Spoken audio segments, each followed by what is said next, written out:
അതാണ് സംഭവം.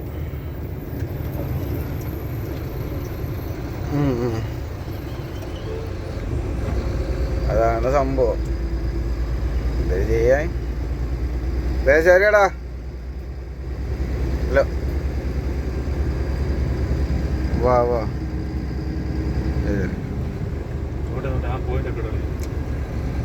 ചുമ്മാ ഇരിടാർക്കാ.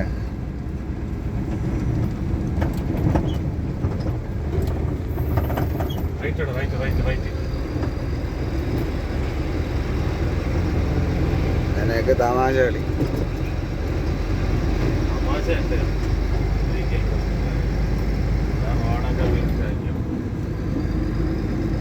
ഇവിടെ ഇരുന്ന കട വലിയ ആലുണ്ടായിരുന്നു, അതും വെള്ളത്തിൽ പോയാൽ